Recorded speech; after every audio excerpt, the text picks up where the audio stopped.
Здравейте! В това видео на вниманието ни е плетка, на която и отива белия цвят. Тя е ажурна, двустранна, с красива нежна текстура и с приложение в летния сезон. Плете се с 6 бримки и един ред от двете страни. 3 от бримките са в плътната част и 3 в рехавата. От двете страни се плете по еднакъв начин. Сваляме крайната бримка и имаме една опакова също крайна. Слагаме с цел да се получи по-красив завършек. Следват 3 бримки в плътната част и 3 в рехавата. Трите бримки в плътната част се плетат последния начин. Първата е лицево, третата е лицево, не сваляме бримките, втората е лицево, след което ги сваляме. Ажурната част.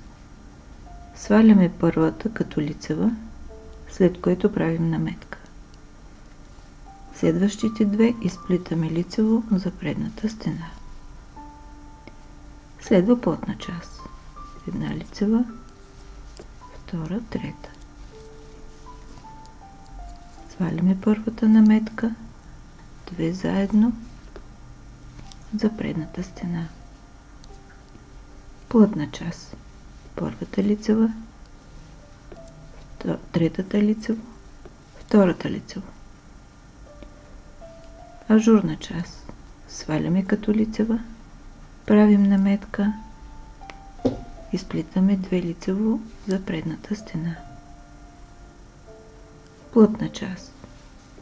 Първата лицева, третата лицева, втората лицева.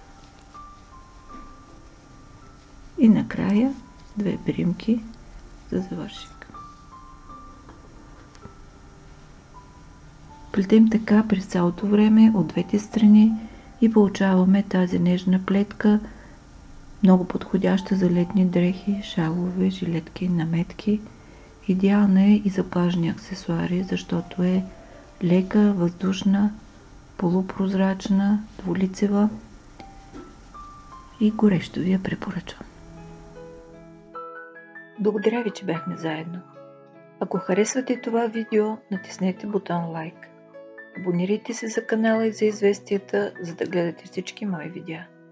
Пожелавам ви вдъхновение, плетете с любов и бъдете щастливи.